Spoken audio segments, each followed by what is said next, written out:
One thing that might not be as that you might not be as aware of as you would think is what needs to happen before you can have your baby.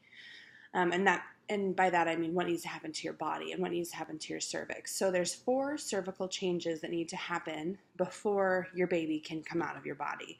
Um, when you are talking to your doctor, one thing that you might hear a lot is dilation. So we talk a lot about that. There's dilation 0 through 10. And 10 is basically bagel size. I wish I had some of those. I need some visuals, but it's basically bagel size, ready for your baby to be pushed out. Before that even happens, there's something called ripening and softening of your cervix. So your cervix is really high up at the top of your vagina. And what happens is that cervix gets really soft. The tissue gets really soft and pliable so that it can start to move and your baby can start to come down. So that's what ripening is. It's the softening of your cervix, just that top of your cervix, so that dilation can happen. The next thing that happens is effacement or thinning. Your cervix is long, kind of how your vagina is longer, like almost like a long tube. Your cervix is similar, long, and it needs to get closer and closer together. Your baby's head kind of rests at the top of the cervix, and then the bottom of the cervix is here. It has to kind of thin out so that you can push your baby out, because otherwise there's nowhere for your baby to go. It just kind of hangs out up here. So contractions and things like that are helping your cervix to thin out and to move its way down to the opening of your cervix.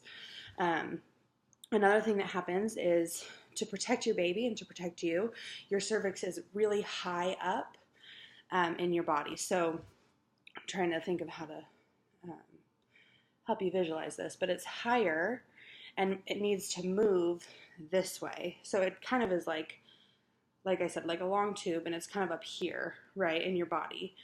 And as your cervix moves, it kind of moves this way to a more favorable spot in your body so that it can thin and your cervix can ripen. So after all of that, that's when you start to dilate, and you dilate from a 0 to a 10.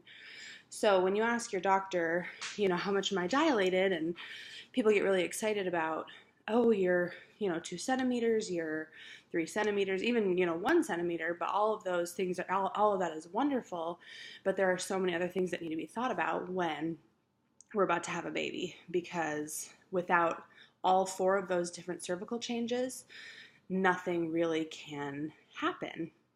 You can't push a baby out with a really high and really closed cervix. You can't push a baby out until the cervix has moved and is in a more favorable position so that it can dilate and thin.